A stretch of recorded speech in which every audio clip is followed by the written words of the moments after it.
Hi hello வணக்கம். நான் உங்கள் ரீட்டா குலத்துங்க. இன்றைய பதிவில் நம்முடைய சேனலில் ஒரு சூப்பரான தேநீர் தாங்க செய்ய போகிறோம். அதுவும் ஒரு சிம்பிளான இலையை வச்சு தாங்க. அதாங்க கொய்யா இலை. அதில் நம்ம டீ போட போகிறோங்க. அதுக்கு முன்னாடி நம்மளோட சேனலை இது வரைக்கும் சப்ஸ்கிரைப் பண்ணாதவங்க சப்ஸ்கிரைப் பண்ணிவிடுங்க. பாருங்கள், எங்கள் வீட்டில் கொய்யா இலை எல்லாமே நாங்கள் ட்ரிம் பண்ணோம். அதை ஃபுல்லாகவே எடுத்து நல்லா 2 பெரிய பாத்திரத்தில் வச்சு ரன்னிங் வாட்டரில் வாஷ் பண்ணுறேங்க. நம்ம இது வந்து ஒரு மழையெல்லாம் பெஞ்சதுன்னா புள்ளி புள்ளியாக ஆகிடும். இது போல் க்ளீனாக கிடைக்காது. அதனால் இந்த கோடையில் நம்ம இது போல் நல்லா க்ளீன் பண்ணி கல் உப்பும் மஞ்சத்தூளும் போட்டு வாஷ் பண்ணி நல்லா காய வச்சுக்கிட்டா நம்ம எப்போ வேணாலும் டீ போட்டுக்கலாங்க.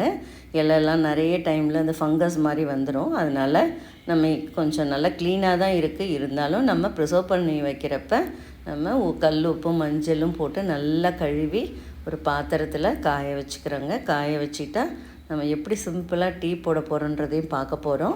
இதே போல் நம்ம ரெடி பண்ணி வச்சுக்கிட்டா நம்ம வெளியில் எங்கேயாவது இந்த கொய்யா மரம்லாம் இல்லாத இடத்துல இருக்கிறப்ப நம்ம அழகாக ஒரு பாட்டிலில் போட்டு ஒரு 4 லீஃபை நல்லா நம்ம டீ போடுறதுக்கு முன்னாடி ஒரு தடவை வாஷ் பண்ணிவிட்டு போட்டோம்னா நல்லா அந்த ஃப்ளேவர் அப்படியே இருக்குதுங்க.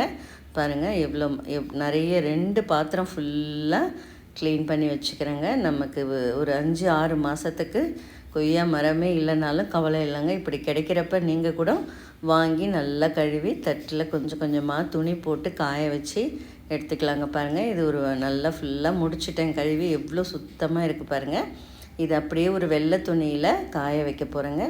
இந்த வெயிலுக்கு ஒரு 4-5 டேஸ் காஞ்சாலே நல்லா முறைன்னு காஞ்சிரும். பாருங்கள் எப்படி காஞ்சிருக்கு பாருங்கள். எடுத்துக்கிட்டோம், எடுத்து ப்ரிசர்வ் பண்ணி வச்சுட்டேன்.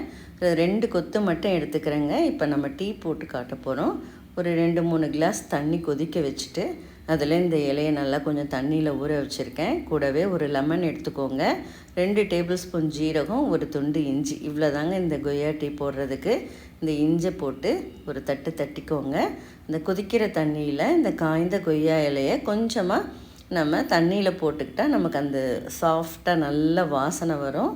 நம்ம அந்த பசுமை மாறாத அந்த ஒரு ஃப்ளேவர் நமக்கு கிடைக்கும். நல்லா கொஞ்சம் நம்ம வெயிலில் காய வச்சதால் ஒரு தடவை நல்லா வாஷ் பண்ணிக்கிறது நல்லது. கூடவே ஒரு கல்லுப்பும் போட்டுக்கோங்க. நல்லா சூப்பராக கமகமன்னு கொய்யா டீ இந்த கோடையில் நம்ம ரெடி பண்ணி வச்சுக்கிட்டா குளிர்காலத்துக்கும் இது யூஸ் ஆகும். குளிர்காலத்தில் வந்து கொய்யா இலைலாம் நல்லாவே இருக்காது.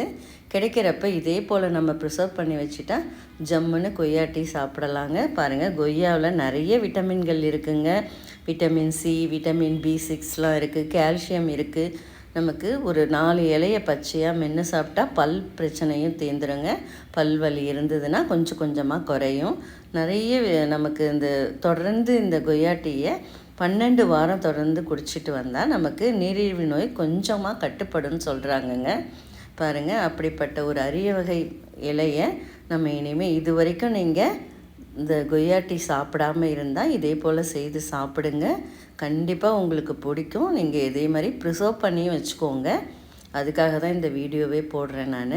பாருங்கள், இதில் நம்ம இஞ்சியும் ஜீரகமும் சேர்த்து கொதிக்க வச்சு அந்த இலையோட வடிகட்டிக்கிறோங்க. 2 டேபிள் ஸ்பூன் நாட்டு சர்க்கரை இல்லை தேன் போட்டு நீங்கள் குடிச்சிங்கன்னா அவ்வளோ அருமையான டீங்க இது. இதில் அரிய வகை பலன்கள் இருக்குங்க. பாருங்கள், பல்வலியை நீக்குது, நீரிழிவு நோயை கட்டுப்படுத்துது, உடல் எடையை குறைக்க உதவுதுங்க.